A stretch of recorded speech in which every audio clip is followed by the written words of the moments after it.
आत्मानं सृजाम्ययं परित्राणाय साधूनां विनाशाय च दुष्कृतां धर्म संस्थापनार्थाय संभवामि युगे युगे संभवामि युगे युगे संभवामि युगे युगे।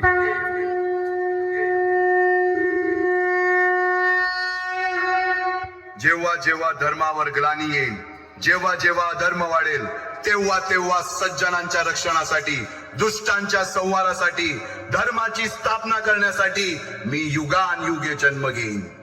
अशीच काहीशी परिस्थिती जेव्हा या महाराष्ट्रात निर्माण झाली, 1-2 वर्ष तब्बल 350 वर्ष हा महाराष्ट्र अंधारात होता आणि हाच अंधकार दूर करण्यासाठी एका युगपुरुषाने जन्म घेतला। याच युगपुरुषाच्या पराक्रमाची, सामर्थ्याची आणि स्वराज्य स्थापनेची लहानशी गाथा के.एम. अग्रवाल महाविद्यालय कला मंच आपल्या समोर सादर करीत आहे।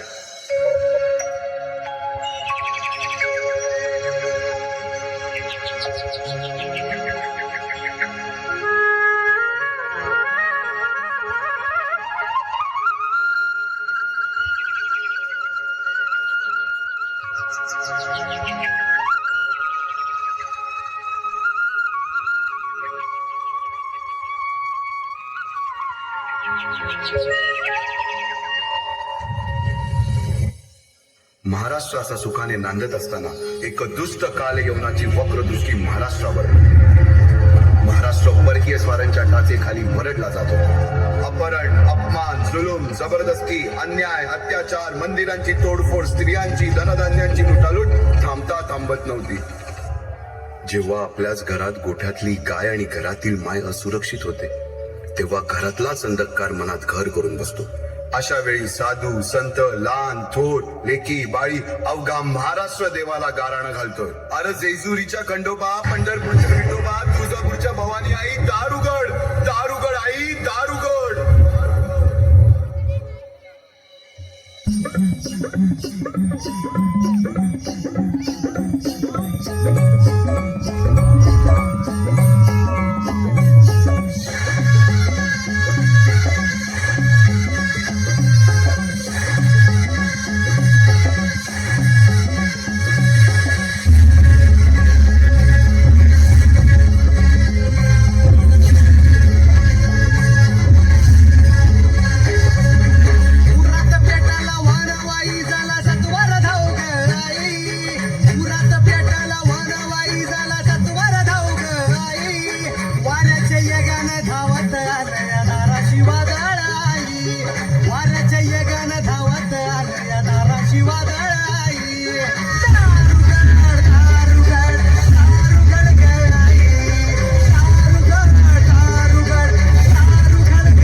सरते शेवटी देवानं गाराणं ऐकलंच। शालिवन शके 1551 शुक्ल नाम संवत्सर उत्तरायण शिशिर ऋतू फाल्गुन वद्य तृतीयेला सायंकाळी शुभ लग्न उदित असता कलियुगातील नरसिंहाचा, ग्रहमंडलातील सूर्याचा, नक्षत्रातील ध्रुवाचा, या सम छत्रपती शिवरायांचा शिवनेरीवर जन्म झाला।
वयापासूनच शिवबांना माँसाहेब जिजाऊंनी रामायण महाभारतासारख्या गोष्टी सांगायला सुरुवात केली, ज्यामधून धर्म अधर्म, सत्य असत्य, न्याय अन्याय यातील फरक शिवबांना समजू लागला. तसेच शस्त्रास्त्र व शास्त्र या शिक्षणासाठी शहाजी राजांनी अनेक कर्तबगार माणसे नेमली, जसे की दादोजी कोंडदेव, बाळकृष्ण पंत, रघुनाथ पंत, शामराज पंत अशा अनेक कर्तबगार माणसांच्या नेतृत्वाखाली महाराज बालवयापासूनच घडू लागले.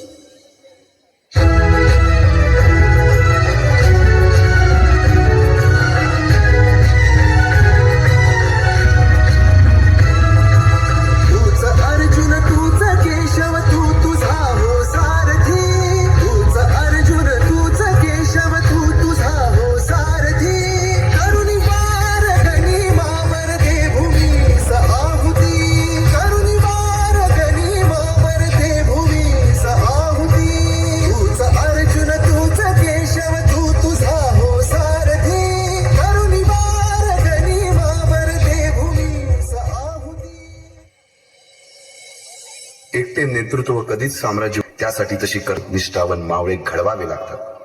शिवरायांनी असे सवंगडी त्या वयापासूनच पारखायला सुरुवात केली. तानाजी मालुसुरे, सूर्याजी मालुसुरे, यसाजी कंक, सूर्याजी काकडे, बाजी जेदे आणि अशा अनेक सवंगड्यासमोर शिवबांनी शपथ घेतली स्वराज्याची, शपथ घेतली स्वराज्याच्या बांधणीची.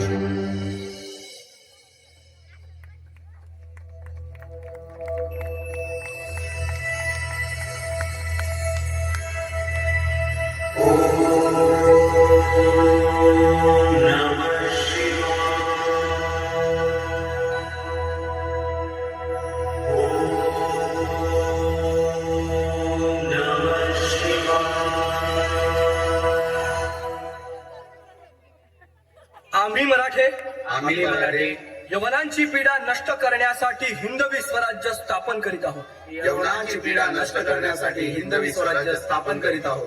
राष्ट्रभावनेने संघटन करून देशावरील परकीयांचे आक्रमण नष्ट करीत आहोत. देशावरील परकीयांचे आक्रमण नष्ट करीत आहोत. स्वकीय व परकीय शत्रूंचे उच्चाटन करण्यासाठी उच्चाटन करण्यासाठी स्वराज्य स्थापन करीत आहोत. यात तू आम्हास यश द्यावे. हे राज्य व्हावे ही तर श्रींची इच्छा. रायरेश्वरासमोर शपथ घेतली आणि स्वराज्याची गोडदोड सुरू झाली. तोरणा किल्ला घेऊन स्वराज्याचे तोरण बांधले. पुढे मुरुंब देवाचा डोंगर, कुवारी गड, सुभान मंगल, कोंढाणा, शिरवळचा किल्ला, पुरंदर आणि 12 मावळ स्वतंत्र झाला. पुढे राजांनी पराक्रमाने जावळी देखील घेतली. परंतु त्यानंतर स्वराज्यावर ओढवले भले मोठे संकट. ते संकट म्हणजे अफजल खान.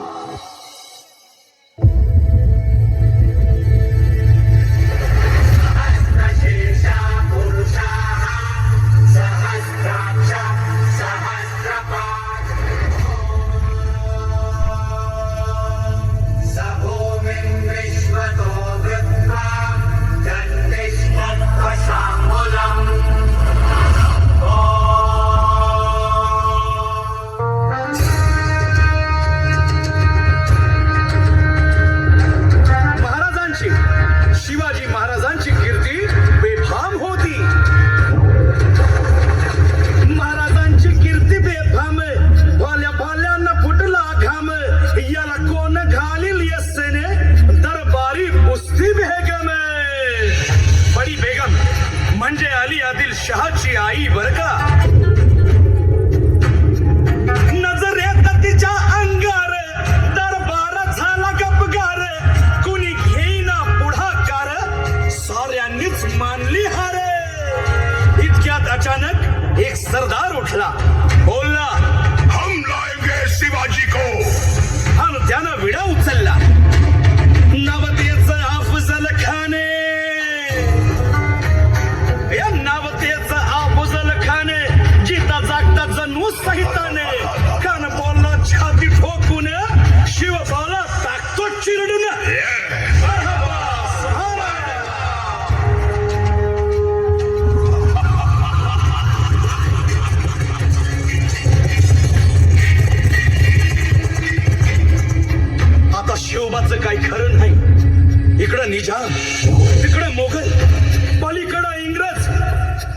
तो हेच बोलू लागला. महाराज, आपला जीव मोलाचा आहे. खानाचं सैन्य अफाट आहे. त्याच्या समोर आपला टिकाव लागणं अवघड आहे. काही दिवसांसाठी आपण कुठेतरी अज्ञातस्थळी निघून जा. काय म्हणालात रायबा? मासाहेब, आम्हाला आमच्या जीवाची पर्वा नाही. राजांचा जीव वाचणं गरजेचं आहे. रायबा, शिवबा केवळ आमचा पुत्र नाही, तर अवघ्या मराठी जनांचा स्वाभिमान आहे. या मातेने आपला पुत्र गमावला तरी 72, परंतु भ्याडपणे पळून जाऊन या मराठी मुलखाचा स्वाभिमान गमावता कामा नये. अशा वाघिणीचा त्यो छावा. बाळासाहेब आपला पुत्र आणि मराठी मुलकाचा स्वाभिमान विजयी टिळा लावूनच परततील. अशा वाघिणीचा त्यो छावा. तथास्तु. गनिमाला कसा ठेचावा, डोक्यात नेहमी कावा, भेटीचा धाडला सांगावा. खानाच्या भेटीसाठी महाराजांना एक शानदार शामियाना उभारला होता. आणि अशा या शामियान्यात खान डौलत डुलेत आला, खान डौलत डुलेत आला. सय्यद बंडा त्याच्या संगतीला, सय्यद बंडा त्याच्या संगतीला, शिवबाच्या संगती महाला. राजाला पाहून खान म्हणतो कसा, आओ आओ शिवाजी, आओ हमारे गले लग जाओ. खानानं राजाला आलिंगन दिलं आणि दगा केला. खानात अभिमान मान्याला, खानात अभिमान मान्याला. कट्यारीचा वाद त्यानं केला, कट्यारीचा वाद त्यानं केला. खर खर आवाज झाला, खर खर आवाज झाला. चिलखत होतय अंगाला, चिलखत होतय अंगाला. खानाचा वार फुका गेला. खान यडबडला. इतक्यात महाराजानं पोटामंदी बिचवट केला, पोटामंदी बिचवट केला. वाघनं खाचा मारा केला, वाघनं खाचा मारा केला. तरा पडलं पोटाला, तडा गेला खानाचा कोटा. भाई रे आला जी, भाई रे आला जी, भाई रे आला जी, जी, जी.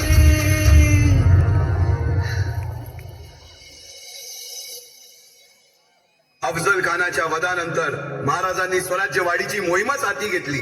पाहता पाहता पन्हाळ्यापर्यंतचा प्रदेश जिंकून घेतला. कोकणही ताब्यात घेतले. सर्वत्र फक्त विजयच विजय दिसू लागला. हिंदवी स्वराज्य वाढू लागले. अशा या वाढत्या हिंदवी स्वराज्यावरती संकटे येतच होती. पुढे स्वराज्यावर संकट आले ते म्हणजे सिद्धीचे, सिद्धी जोहरचे. सिद्धीने सुमारे 4 महिन्यापेक्षा जास्त पन्हाळ्याला वेढा घातला. या वेड्यातून महाराजांना सुटकेसाठी बाजीप्रभू देशपांडे, शिवा काशीद व अनेक बांधलांनी पराक्रमाची शिकस्त केली. समोर मृत्यू दिसून सुद्धा शिवा काशीद प्रति शिवराय बनून सिद्धीच्या शामियानात जातात. काय म्हणावे त्या धैर्याला. पावनखिंडीत 3000 गनिमांशी अवघ्या 300 मावळ्यांना घेऊन घोडखिंड अडवून धरली आणि बाजीप्रभूंनी राजांना पुढे जाण्यास सांगितले. काय म्हणावे त्या शौर्याला. राजे लाख मेले तरी चालतील, परंतु लाखांचा पोशिंदा हा जगलाच पाहिजे. जा राजे जा, फक्त एक करा. विशालगडावर पोहोचल्यावर तोफेचे 5 बार द्या. तोपर्यंत हा बाजी या खिंडीतच गनिम रोखून ठेवतो. पुरंदराच्या तहावेळी मुरारबाजींना माझ्या सैन्यात आलमगीर बादशाहकडून मनसब देतो असे आमिष दाखवणाऱ्या त्या दिलेर खानासमोर मुरारबाजी स्वराज्याच्या पायी वाहिलेल्या निष्ठेला आटून तांडव करतात. काय म्हणावे त्या स्वामी निष्ठेला. पुढे राजांना आग्र्याला जावे लागले. तेथील औरंग्याच्या मगरमिठीतून निष्ठून आल्यावर तहात दिलेल्या किल्ल्यापैकी जेव्हा कोंडाळा घेण्याची वेळ आली तेव्हा स्वतःच्या मुलाचे लग्न बाजूला ठेवून सुभेदार तानाजी मालुसरे पुढे आले. काय म्हणावे त्या त्यागाला. ही मोहीम मॅच फत्ते करणार राजे. आधी लगीन कोठाण्याचं, मग माझ्या रायबाचं. अशा या स्वराज्याच्या यज्ञकुंडात अनेक महावीरांनी शौर्याची, निष्ठेची, त्यागाची समिधा धारण करून आहुती घेतली. अशा कित्येक महावीरांनी पराक्रमाची पराकाष्ठा करत स्वराज्याचे एक एक दगड, चिऱ्या, पायऱ्या बसवल्या, घडवल्या. एक एक बुरुज बांधला गेला आणि आता वेळ आली त्या बांधलेल्या भक्कम गडावर विजयश्री धारण केलेला भगवा ध्वज चढवण्याची, म्हणजेच आपल्या महाराजांच्या, शिवरायांच्या राज्याभिषेकाची.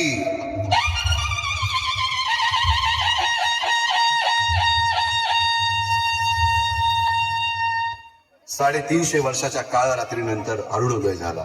भगवंतांनी दिलेला शब्द खरा झाला. हिंदवी स्वराज्य स्थापन करणारा, यवनांची पीडा नष्ट करणारा जाणता राजा राज्याभिषेकासाठी सज्ज झाला.